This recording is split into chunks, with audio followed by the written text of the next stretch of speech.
Hello, and welcome to another video. Today we are building this experimental aircraft, and I'm going to use very simple weathering techniques, so it is perfect for beginners who want to learn about weathering aircrafts. This kit provides a fairly straightforward assembly, so it is of a great importance to clean up everything as much as we can and then test fit everything again so we can ensure the good fit. Sometimes it is necessary to deviate a little bit from the instructions, like here where I'm going to paint the inside of the intake trunk before everything else, because it will be much easier to do it this way instead of painting it while it is assembled. So after a layer of primer, I am applying the base color, trying to give it a little bit of a cloudy mottling effect. Not that it's going to be visible, but anyways. Don't forget, the tools and materials used in this tutorial can be found underneath the video. And while we are inside, I'm going to paint the back wall, which in this case should be a continuation of the trunk towards the engines, in black, because it will make it less visible and it will appear that it is just a dark hole. Next we can proceed to the assembly of the intake trunk, and finally we can do some masking to protect the freshly painted area from the rest of the painting. On the upper side we have a lip which will need to be in the color of the camouflage, and this will be pretty much impossible to paint after the assembly, so I'll paint it now. And next we can do the assembly of the intake trunk to the upper fuselage half, and this is very easy to do. And after this is done, we can carefully align the two fuselage halves and start gluing them little by little, because we need to be able to align everything as it should stand. I'm using the fastest setting cement, so here we also have the benefit of fast drying times. Next up, in goes the engine exhaust pipe. Here I'm going to use some clamps because of a little bit of a warping issue. I decided for the outer wings to have them in the folded position, so they'll be separated from the fuselage for now, but as before, careful cleanup, some dry fit, and then gluing down little by little. The flaps are also positionable, but I decided to get them in the closed position because of the folded wings. Next, the wind fault mechanisms. Here I'm going to use the slow setting cement so I can move them around and set them in the correct place. A few more details on the fuselage, like these inlets and vents and some antennas. Some of them fit better than others, but in general not a bad fit. And finally, for the assembly we have the payload, a couple of bumps to quickly join together, and this will be all for the assembly. As you probably know, paint preparation is extremely important step. This includes filling and sanding all the seam lines and defects that needs addressing. So for this, I'm outlining the seam lines on the nose with masking tape, so I don't apply filler where I don't need to have it. On some smaller areas, we can easily go without the tape. Then after the removal of the tape, it is a simple matter of sanding down the filler, being careful not to obliterate any details. Also, we can go over all the mating surfaces so we can ensure that it is all good and clean. For areas which have too many details to sand on, I use water-based putties like this acrylic putty from AK. I just fill in the gap. I give the putty a few minutes to cure, and then I remove it using a wet Q-tip. If necessary, this can be repeated, because this putty tends to shrink a little bit more than the regular type putty. After we are done with this, we can go on to reinstate the panel lines if we have lost any. I usually do this with Tamiya's fine craft sauce. For the bumps, I'm going to drill holes in the places of their original pins and install metal pins from paper clips, because originals are not that great. Some of the details I'm going to leave on the sprues for easier handling while painting, and while on the sprues I will clean them up from the parting lines using a scalpel blade, just sliding the tip of the scalpel blade along the parting line, and this will remove it, leaving a flat surface. Of course, when we have details, that's a little bit harder, but still manageable. There are a few ejector pin marks which are taken care of with some basic type putty from Tamiya, some sanding, and then going over with plastic cement to smooth things over. And finally, for the preparation, I like to clean the whole model with isopropyl alcohol to decontaminate it and make it easier for the paint and the primer to stick down.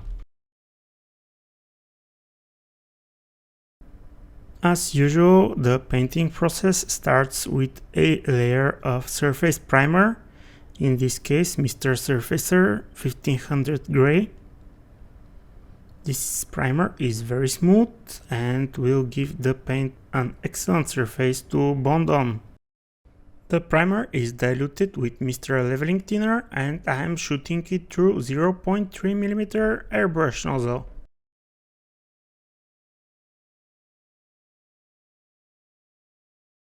Within the painting process, we will get our first weathering step, and this will be to outline the panel lines.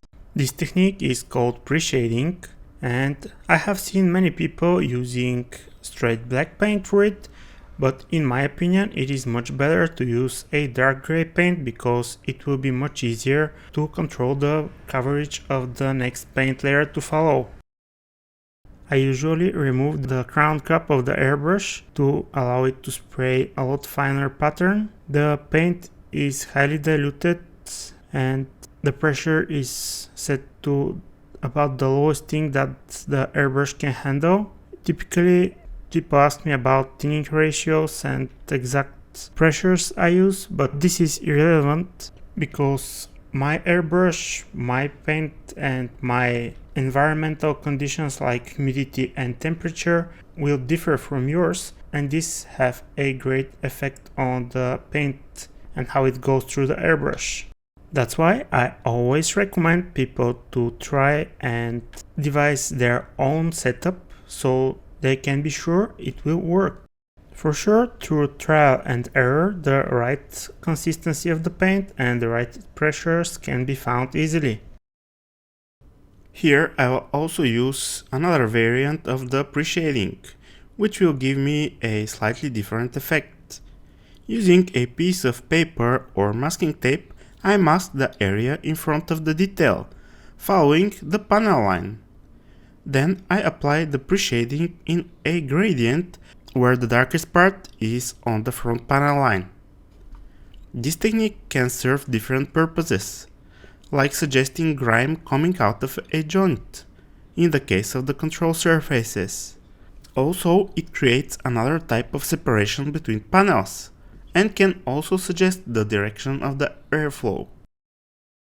Along with creating different effects, pre-shading is a great way to enhance your airbrushing skills. The application of the camouflage color layer has a great importance. To allow yourself a decent control over how much of the pre-shading will remain visible, the camouflage paint should be rather thin. Here we are not going for a good coverage. In fact, the opposite is true. We want each layer to be fairly transparent and allow us to build the opacity in several steps. After the first light layer is down, I strongly recommend to let the paint cure for an hour or so. Oftentimes the opacity of this layer will change as it dries. When the curing time elapses, you can assess the state of the contrast and color saturation and then decide whether or not to apply another layer of the camouflage color. Also, don't forget to paint the exterior parts of the landing gear and bomb bay doors. At this point, I am happy with how the model looks. I would advise to leave it alone for 24 hours or so. For that time, at room temperature, the paint should be able to fully cure. And while that is taking place, let's tackle the smaller details. US naval aircraft have distinctly painted crush points on all bay doors. They are red so crew can easily see and not bump into them. The first step here is to paint the edges in red. A key ingredient for easy painting is to airbrush at such an angle that the edge shields the camouflage side of the bay door. After the red paint application is done, give it about an hour to cure. The next step is to mask the edges using strips of masking tape. I am cutting 18mm Tamiya tape myself, but if you want you can buy thinner tape so you don't have to cut it. Burnish the tape down so the paint cannot run underneath the edges. Since the paint inside the base and their doors will be white, I will first apply a layer of grey primer to hide the red overspray and allow the white paint a quicker coverage. Another detail to paint are the bumps. The forward body I will paint in olive drab, but the jacket and the tail will be in grey. So first I painted the olive drab. Notice that I have applied pre-shading on the bumps too. After the olive drab paint is on, I will leave it to cure and in the meantime I will cut small squares of masking tape. After about an hour, using those small squares, I'm going to mask the olive drab so I can proceed with the grey color. Here I'm using the same paint I used for the camouflage. When painting over masking tape, it is important to keep the first couple of passes with the airbrush very faint. The goal is to apply thin layers that dry very quickly and the paint has no chance to seep underneath the tape. When those layers are done, the edge of the tape is practically sealed. Hey dude! Take a second and subscribe to the channel. Now it is time to paint the white areas, but before that can happen, some masking is due. It may seem like masking is taking too much time in a build, but trust me, it is much more difficult and time consuming to deal with overspray. Besides, removing the masking tape to reveal nice and sharp demarcation lines is one of the greatest joys of this hobby. To paint the white areas, I suggest using off-white color like the insignia white from Tamiya. Not only pure white is too stark, but on top of that there is no way to put highlights on it. It's already as bright as it gets. The landing gear and the bomb pylons will also have this insignia white color.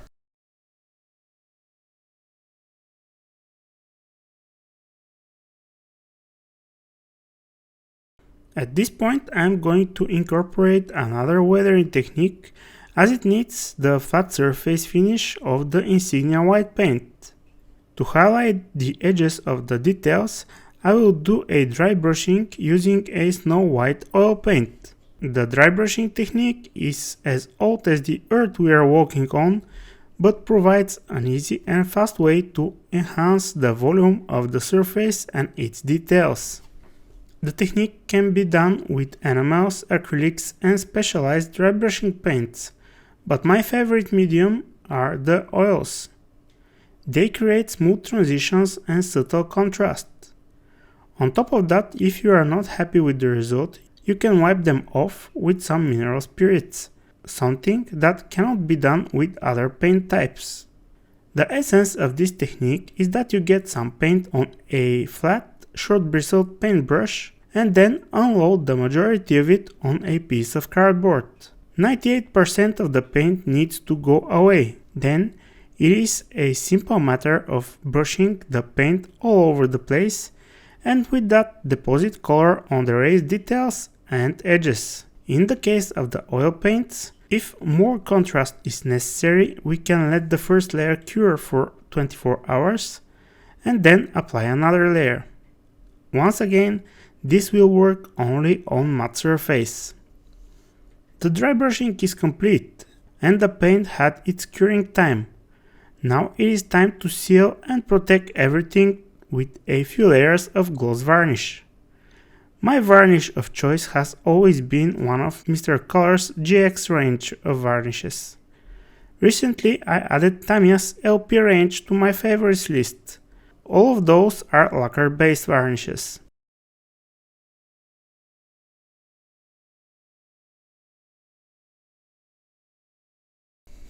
Whether or not it is necessary to have gloss varnish before decal application is an ongoing debate for decades. Some swear it's necessary, while others will start making fun of you for even mentioning it. My view I will share with you through an analogy. With car seat belts of all things. Car seat belts are annoying and you really don't need them. Until you do. They may not save you, but your chances in case of an accident are much better. It is the same with the clear coat. That one occasion when the decal will silver is probably going to ruin a perfectly good model. So why take chances? I almost always use gloss varnish before decal application, with the exception of when I already have a durable gloss paint for a base, and the extra level of protection from the decal solutions is worthwhile the clear coat application on its own. So yeah, clear coat is better in my opinion. Not all decals are made equal. Some are thicker than others, and the amount of carrier film surrounding the graphics can also vary. More often than not, the decals will have difficulties conforming to all surface features on the model. Fortunately, we can provide them with some help in the form of decal softening solutions. Those come in different strengths, and you should do your own homework before using one. In this case, first I am using the scalpel blade to make a cut along the panel line. After that, I will apply Mr. Mark Setter on the decal. This is a mild solution, and in combination with this particular decal set, I am able to physically push the film in the panel line using a flat silicone brush. Be careful! Softer decals and or strong setting solutions do not allow the decal to be manipulated while the solution is working. Touching the decal during this time can destroy it. There is no way I can tell you which decal and solution combo works in what way, so you'll have to test. With the decal application complete, it is time to apply another gloss varnish layer.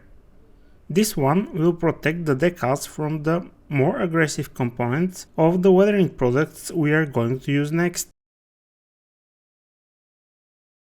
To keep this tutorial in the spirit of its beginner friendliness, I will limit the weathering products in use to the minimum. Tamiya's panel line accent colors are a great choice for a pin wash. They come in a selection of colors, most notably in the grays, where we can choose from light, normal, dark gray, and then the black. And while black is something I don't recommend using, the dark gray is excellent for gray on gray camo schemes as well as for the whites. Here we will use the same product to gain two different types of weathering finish. The main difference will be the surface. On the fuselage we have glossy varnish, while in the wheel and bomb base the surface is more matte. The Tamiya panel line accent color comes with a very handy fine brush secured in its cap. For the fuselage I will apply the wash more accurately inside the panel lines, hence the name, pin wash. In certain areas we can do broader application to suggest more dirt accumulation. The purpose of a wash is to create artificial shadows and visual separation between details. The outlining of each erased detail creates the sensation of volume. In the case of panel lines, it makes them more prominent. Another benefit is that through the wash, we can simulate dirt and grime accumulation. Having too much of a contrast is to be avoided. For instance, if I were to use black instead of dark gray wash, the result would have been very unnatural and overdone. After the application process is complete, I am going to give the wash about an hour to cure. The different brands use different formulas, so check the user manual for the specific curing times. In the case of Tamiya's accent colors, after the hour passes, we can start the excess removal. One way to do this is by using a Q-tip slightly dampened in white spirit. Without much pressure, wipe away the excess in the direction of the airflow. Depending on the shape of the aircraft, I sometimes wipe the excess on vertical panels following the gravity force vector. For the gear base, where we have a matte base, I will use a brush, again damped in white spirit. Using the brush will allow me to blend the wash excess and create an overall grime layer on the surface. Some subtle tricks can also be achieved this way. This approach gives us more control, but it is much slower. Join my membership program and get access to daily updates of all my builds. To create the masks for the wheels, I used a very cool tool called Stepless Circle Cutter. Definitely a lovely thing to have. After the white rims were covered, I applied a layer of flat black on the tires. Another good and frankly better option is Tamiya's rubber black paint. For the jet exhaust to be painted, I had to do some masking, carefully using the joint as a guide for my scalpel blade. To spread the masking even further, I used some paper. To paint the nozzle, I used flat black paint again. After the removal of the masking tape, I applied an overall coat of satin varnish. This time I used water-based acrylic varnish, as this layer has purely aesthetic functions. Usually I don't like how water-based acrylics spray, and even less how they clean up from the airbrush, but the finish of this product is hard to argue with. While the varnish is curing, it is time to remove all the details that we painted and weathered on the sprue. Then we should do any touch-ups necessary and also paint the shock absorber strut with silver paint. To make the jet engine nozzle a little bit more interesting, I am going to apply burnt iron metallic paint from MRP on the flat areas. Now, if you are not comfortable with your airbrush, I would suggest masking around this area again, or even do this step before the removal of the previous masking. Frankly, I removed the masking because I had another idea. Then I changed my mind and got a bit too lazy to do the masking again. But it is far better to do the masking than having a glittery overspray on the camo. To blend the burnt metal in and give it some more sooty feeling, I am going to apply some Tamiya LP67 smoke. This will make it more obvious that this is jet exhaust and add some complexity to the finish. At last, the final assembly of the model can begin. Attaching all small parts like these antennas and other fiddly bits may be at times frustrating, but the model always looks much better with them, especially if we have an aircraft without much surface features like this X-47 here. For the larger parts, where we have a significant mating surface, I prefer to use Mr. Cement Deluxe, which is thicker and takes more time to cure, which means more time to adjust things. With this glue, I find it is important to apply on both surfaces so they can melt and then weld together. On joints like the bump racks to bumps, I use CA glue. The location points are accurate enough so I don't need time for adjustment. To attach this assembly in the well, I again use the slow setting cement, because the access inside is more difficult, and having extra time is beneficial. Here is another example of glue choice. On the main gear, the joint area is sufficient for the slow setting cement to work properly. On the nose gear, however, we have much smaller joint to work with. So I opt for the CA glue, which gives instant and strong bond regardless of the limited mating surface. CA glue is also more suitable when the part has to be handheld in place while the glue sets. It is very difficult for me, at least, to hold these intricate assemblies for more than, let's say, 10 or 15 seconds, and that's about as much as the CA glue needs to set. Another benefit of the CA is that it will dry transparent and will not melt the paint if applied sparingly. So it can result in a much cleaner assembly when painted parts have to be glued together.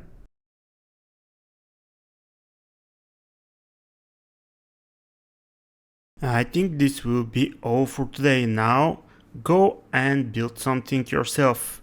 Thank you very much for watching until the end, and until next time, happy modeling, fellas!